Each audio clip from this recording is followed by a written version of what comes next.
আজ আমরা সপ্তম শ্রেণীর কোষে দেখি 11.1 এর 2 এর 1 এর দাগের অঙ্কটি সলিউশন করব। দেখো অঙ্কটি রয়েছে নিচের ভগ্নাংশগুলির বর্গমূল নির্ণয় করি।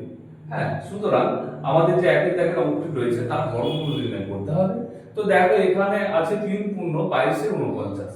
তো আমরা প্রথমত এটার পূর্ণটা ভেঙে নেব। হ্যাঁ, ভগ্নাংশ সংখ্যায় আমরা কনভার্ট করব এবং সেটাকে আমরা বর্গমূল করব।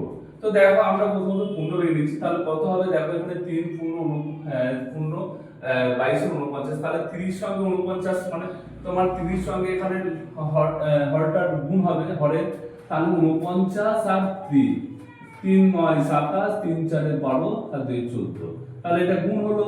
এইবার কি হবে, যে উপরে লব 22 রয়েছে এটা যোগ হয়ে যাবে, তাহলে 22 যোগ, তাহলে কত হলো এখানে দেখো 7 আর 2 9 4 আর 2 6 আর 1 100 1 6 9 মানে 169, তাহলে উপরে হ্যাঁ লব হয়ে গেল 169 আর নিচে হলো 49। এইবার সমানে দেখো এটা আমরা বর্গমূল করব, মানে 169 বাই 49 আগে লিখলাম, তারপর রুট ওভার, সুতরাং এটা আমরা এবার বর্গমূল করব। তাহলে সমান দিয়ে দেখো, সমান দিয়ে আমরা কি হবে, এখানে আমরা ভাগ প্রক্রিয়ার সাহায্যে করতে পারি, তাছাড়া আমরা লসাগু করে নিয়ে যে এগুলোকে আলাদা করে লসাগু করে নিয়ে সেটাকে আমরা তার বর্গমূল নির্ণয় করতে পারি। তো দেখো এখানে আমরা ভাগ প্রক্রিয়ার সাহায্যে করলে কত হবে, কি হবে যেমন 106 9 1 6 9, তাহলে এখানে ডান দিক থেকে হ্যাঁ দুটো সংখ্যার মাথায় কি হয় দাগ দিতে হয়, তাহলে দেখো এখানে দিলাম, এখানে দুটো মাথায় হলো, এখানে কিন্তু নেই দুটো সংখ্যা, সুতরাং আমরা দাগ দিলাম না।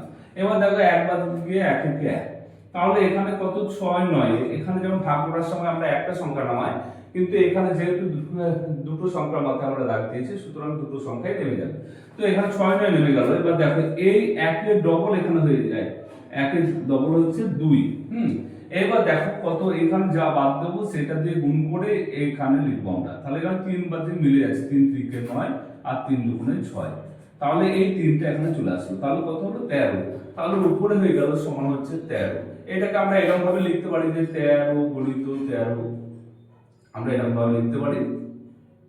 আর নিচে দেখো 49 7 10 49, এখানে 7 বাদ দিয়ে 7 7 তে 49, তাহলে এখানে কত হলো 7, তাহলে এখানে আমরা 7 গুণিত 7 সমান কত হলো, এখানে দেখো উপরে 13 হয়ে গেল আর নিচে হলো 7। হ্যাঁ, তো এটাকে আমরা আবার পূর্ণ ভেঙে দিতে পারি, যে এখানে তোমার ভাগ করে নিতে পারি, পূর্ণ সংখ্যা কনভার্ট করতে পারি। তো দেখো এখানে কত হবে, যদি আমরা করি তাহলে 7 দিয়ে ভাগ করছি, 1 বাদ দিয়ে 7 থেকে 7 7 হ্যাঁ 7 আর এখানে 6, তাহলে পূর্ণ 6 7।